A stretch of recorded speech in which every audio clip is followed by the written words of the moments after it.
in a circle, but they lost me. I don't know people. Shit, frankly, some niggas in there. God, now looking at for the brown people.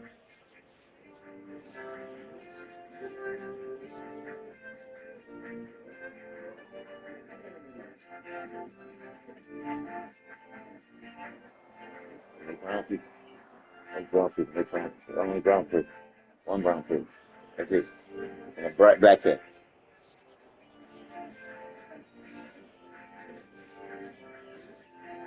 One nigga. And he wasn't even brown.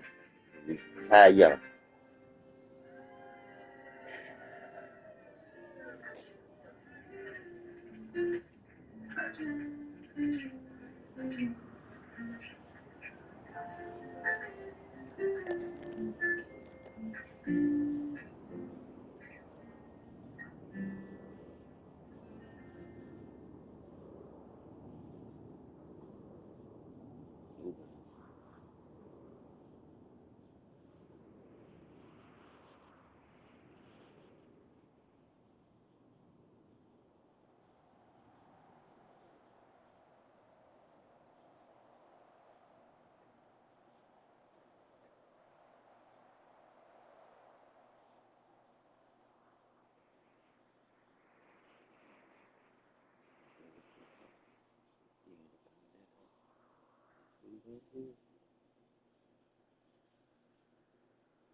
Are you coming?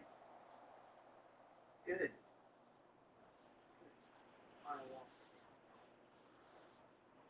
This is Ripley Human.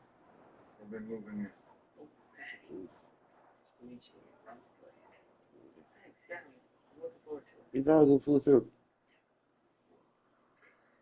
Leave you to it. Bye, Woody. It's been great having you.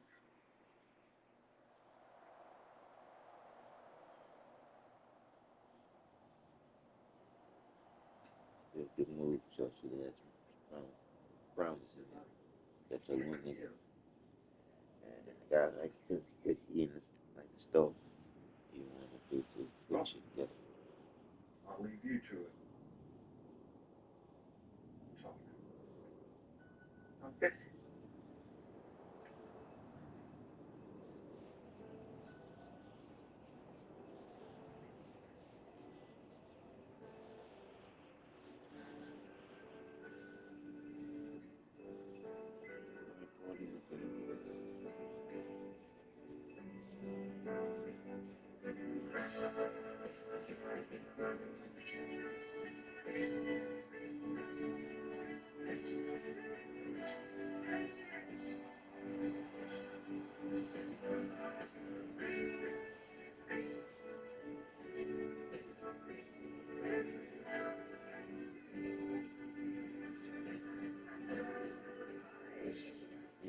Yeah, get this together, move it. You can't do it.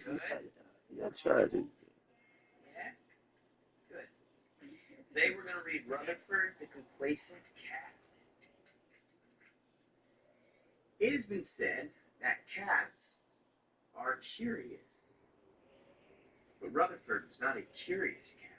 He was a complacent. And nothing made Rutherford more complacent than the comfort of his catnip-covered kitten caravan. But then...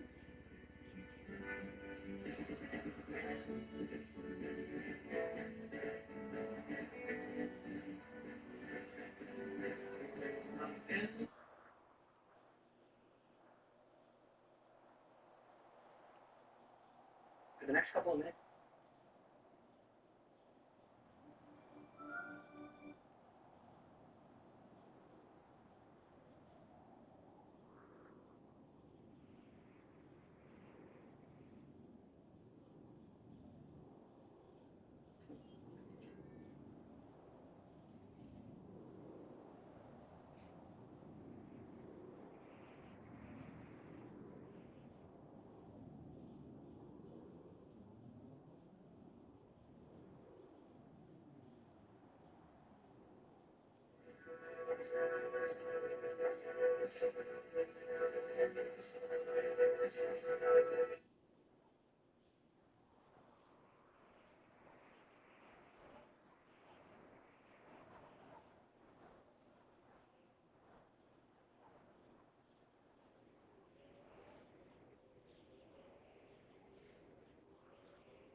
Did the United States intentionally hide and suppress information about the upcoming 9/11 attacks? Information that would have saved thousands of lives. Were the towers and buildings, like Building 7, brought down by a controlled demolition? Did the government assist Osama bin Laden after 9/11, taking him out of Afghanistan and hiding him in Iran to protect Osama bin Laden? Did that happen? Former Congressman Kurt Weldon wants answers. Weldon spent 20 years in Congress. He was vice chair on the Armed Services Committee. He was pushed out of Congress by the deep state. He knows the deep state better than anyone. He blew the whistle on Operation Able Danger, which we'll get into. And now he's on a mission to get President Trump to pay attention and reinvestigate the 9/11 attacks and more about the deep state. So joining us now is former Congressman Kurt Weldon, author of the book Awakening the Sleeping Giant. Here it is on your screen. Awakening the Sleeping Giant. Joins us now. Congressman, great to see you. Welcome to the show. Thank you, and thanks for your great work for the country. You do great. You're doing great work in telling the real story behind the scene of what's occurring in America and allowing the people to understand they can't rely on mainstream media to get the facts. And they can't rely on Congress. And I served there 20 years and get along very well with Democrats. The CIA and the intelligence agency distorts the information that Congress is presented with to make key decisions. I saw it, I documented, and I can prove it. So a couple of things I mentioned there at the beginning about Osama bin Laden, about the 9/11 attacks, and the deep state. Maybe we can walk back here and paint a picture for our audience of what you uncovered when you were in Congress and when you blew the whistle. Maybe we can start there if that's a good place to start. Yeah, because they want to feel that they want to take our rights. Maybe you can explain to our audience what that is. They want to take our rights. Saw the corruption We saw the United States government. We gave them our rights. Sure. Well, first of all, I'm a firefighter. Before I got involved in politics, I was a volunteer firefighter, fire chief. When I went to Congress, I organized all the firefighters in America. I organized the Congressional Fire Services Caucus, which is what the book's about, and the movie will be out this year called Firefight, about that process. My co-chairs were all the top leaders in Congress. Gore, McCain, Biden, Hoyer, all the top leaders all joined with me because of my leadership of the fire service. In that regard, I was at the Trade Center in '93 as a guest of Howard Safer, fire commissioner. I walked all through the garages, not as a politician, as a firefighter looking at what happened and how we could prevent another attack. I was with DEA and FBI, and I was assigned to work with a young New York fire officer named Ray Downey, who had become one of my best friends. I worked with Ray. I wrote the legislation after that trip that created the Gilmore Commission, chaired by former Virginia Governor Jim Gilmore. The Gilmore Commission made not 5 reports before 9/11 of what to do to prevent another terrorist attack. Largely the government ignored them. And Jim Gilmore's a great guy. So while that was going on and while I'm pushing with Ray Downey to prepare for another attack, I'm the vice chairman of the Defense Committee, but I'm the overseer of all military intelligence. So I was the subcommittee chairman for $180 billion of research money for the Pentagon. They were standing up what were called information dominance centers, each of the services, to protect against cyber attacks in the 90s. I was going down to Fort Belvoir, where the Army's Information Dominance Center was headquartered. And they were doing amazing work with new software that wasn't being used by anyone else. I was looking at what their work, I was funding them, they were briefing me, I was getting information about what they were doing to prevent another terrorist attack. I did not bother getting ready to the program. I could have, because I had top clearances, but I didn't need to know that. But I loved the process, and in 1999, I convinced them to write a proposal that I went to the Deputy Secretary of Defense, John Henry, and said, we need this capability if we're going to prevent another attack. And John said, you're right, Congressman. Now, he was Clinton's Deputy Secretary of Defense. He said, but you've got to convince the FBI and the CIA to allow us to use their raw data, because there are 33 classified systems funded by the federal government. On November the 4th of 1999, in my office, I had the Deputy Secretary of Defense, John Henry, the Deputy Director of the FBI, the Deputy Director of the CIA, and I handed them a proposal to create a fusion center of all 33 systems. Henry said, I'll manage it. I said, I'll fund it. The FBI said, we love it. And the CIA said, we're not doing it. We don't want it. 2 years before 9/11, the CIA stopped the sharing of intelligence that was critical to understand what was happening around the world. Then, Why? Why did they do that? Why did they do that? That's the $64,000 question. Did they have plans that they did not want other agencies to know about? Or was it simply a dominance thing where they think they know it all? I don't know that answer. That's a part of why a commission needs to be put in place by the president. But I can tell you this. I went around and gave speeches all over the country to intel groups where I talked about the need for a fusion center. I briefed Bush when he came into office. They did nothing about it, and I'm a Republican. 9/11 happened. I'm in my office. And I get frantic calls from 3 of the staffers on this unit down at the Army's Fort Belvoir. And they said, we have to see you. These are all separate calls. I said, we're under attack right now. Mr. Chairman, we have to see you right away. One by one, I met with them. Tony Schaefer, Lieutenant Colonel, Bronze Star recipient. Scott Philpott, Annapolis grad, Navy Commander, Dr. Eileen Pricer, Career Intelligence. I met with them all separately, and they all told me the same story. They have been part of an able-aged team. All right, we might be ready to move on this thing. If you want to work, you'll get a knock on your door any minute. It was working out of Fort Belvoir.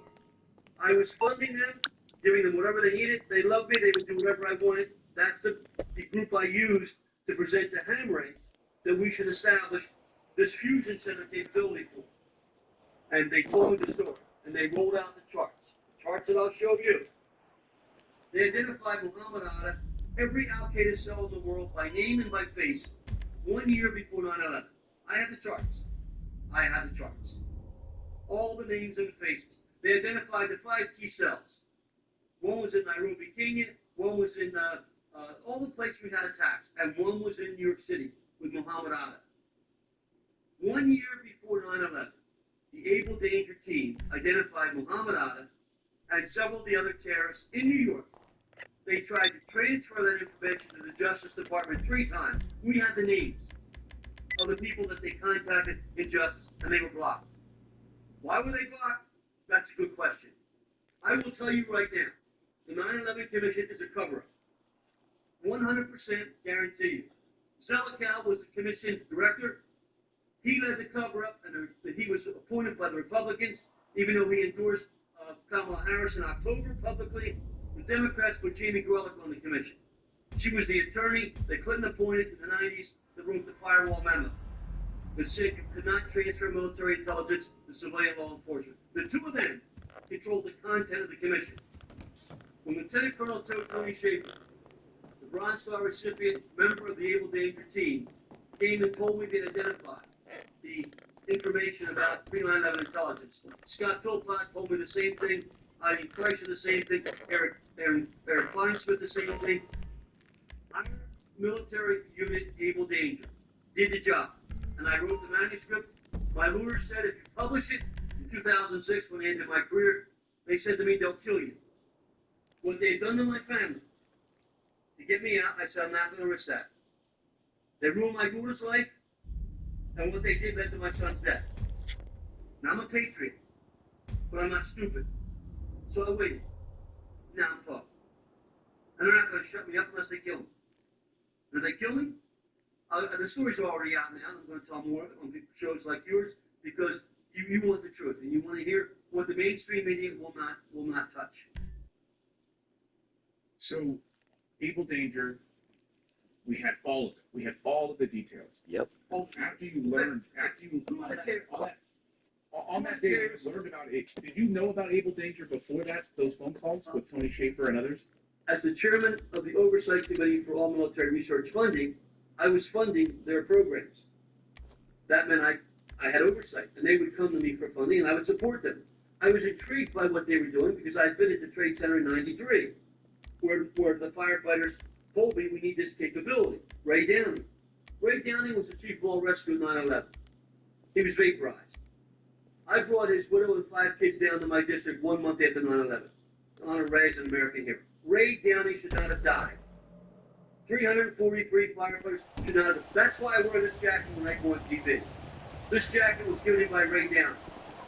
Fire Department of New York with my name on it. I don't wear it because I'm trying to make some show. Ray Downey gave me this. And I'm not going to stop this battle until I live up to what Ray Downey did to this country. And people like Ray that did their job. People like Jeff, Battalion Chief Oreo, who went to the 78th floor of the tower. Went up 40 floors in an elevator, climbed up 38 floors, but also floors of impact. And you can hear the report. I'll give you the tape, you can hear the report. Over New York Fire Department communication. And he said, well, my unit has reached the 78th floor. There's 2 fires here. We can control them. 1 minute later, the whole tower collapsed. Now I'm a fire. I was a fire. That's not reality. That's not reality. It's about time we pay attention to the men and women who lost their lives. Come on now. Lie. And that lie. Yep. Both on the intelligence side, on the building side, on all the rest of it. And we owe it to the American people. We owe it to the firefighters and their families. I was very close to the 9/11 families. We owe it to them that Donald Trump made the point. Now he's got to follow through. We need a presidential commission. Not some bullshit commission of bureaucrats. Yep. Not some commission of staff. A presidential commission of experts. Fire experts, brilliant. Let them examine the intelligence. And I'll sit with them and give them everything I have. In prison, the anticipation is killing me. So I guess we're I think we all all in agree. danger. We got read Yeah, you know we got a good price You can on fix it contract. total cover. It's It's like reading a book real of fiction. nostalgic appeal. So I just hope it gets used back what it was there, built for, specifically you the know? buildings. That it's out there bombing I orphanages forgot instead of the intro. sending You mothballs believe appreciating in value. Based Fire on does the have a questionable evidence, human the rights buildings record, were mind you. brought down intentionally, not by So here's aircraft. hoping Yep. by it's not Just just controlled for demolition. shows. Controlled demolition, baby. I know it was controlled demolition because I saw the explosion my motherfucking self. Because they needed help. I've been there. So I went up first day in crash training, and when they picked me up from the station, you drove me down. We couldn't get down 2 ground zero to walk. I was down to ground zero. I stayed with the fire department at ground zero. So I was there on the scene, not as a politician, as a firefighter in the New York Fire Department. I was in 93. And there's no way that those towers that I had been to as a citizen, that what was left there was the remnants of those towers. There's just no way. I mean, I was there.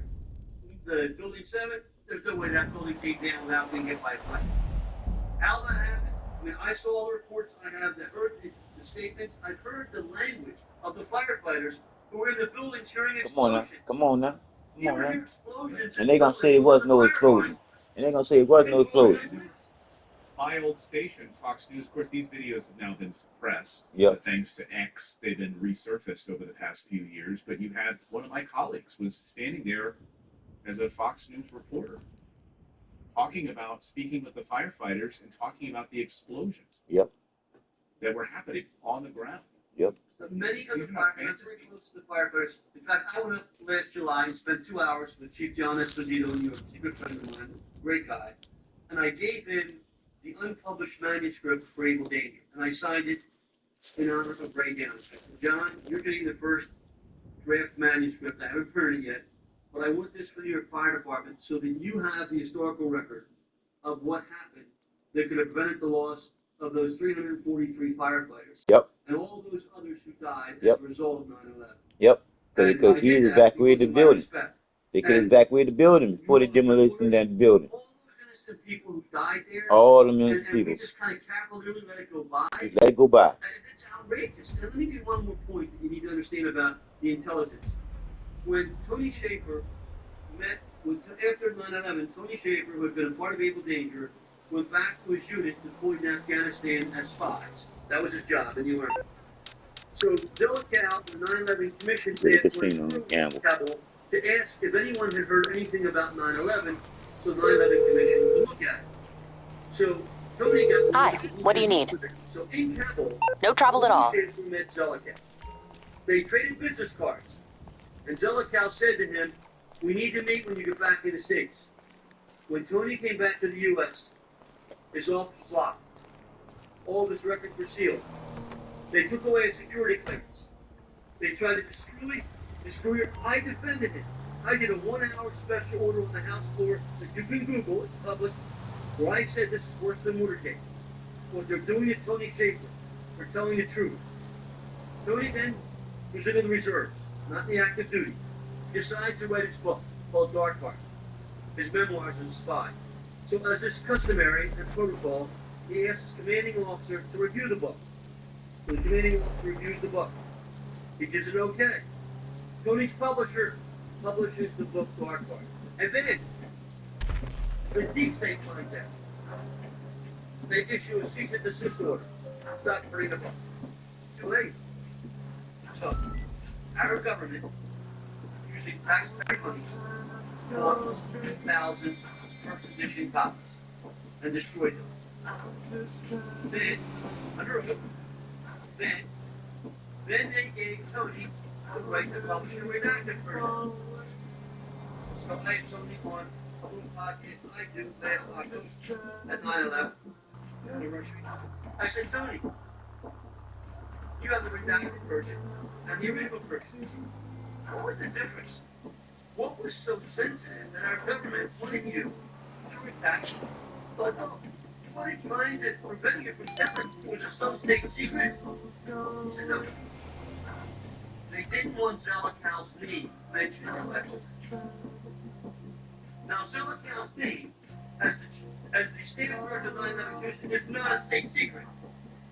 And for any government agency to want to redact Zelikow's name is a blatant cover-up.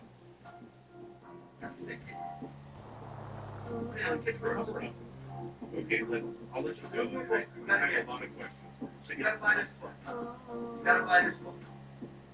New York Times bestseller. I've read it. I don't know what the person's about, but I'm going to tell you about it. New York Times bestseller, they made a movie about it. Yep. The book's about our general in charge of special forces and ride horses. And that was the job, he had like 9,000 soldiers on the special forces to ride horses in remote areas. So his name was Steve Lambert. So he was deployed overseas for 9/11. So the writer on page 27 of the book said, General, what were your thoughts when 9/11 happened? And General Lambert says this. Within seconds, I knew who had done the attack. And I knew it involved a man named Otto. Because I had been briefed on a top secret Army intelligence program. That's it, in the book. It's not the 9/11 Commission. A top secret Army program. Yes, I In did. danger. In danger. Yep. So they knew this. Where did you come down on? So we've interviewed a number of whistleblowers and individuals tied to this who believe that those aircraft were not controlled by these amateur pilots at all. They couldn't have done the maneuvers that they did. And I guess this is, of course, why we need an investigation. But they were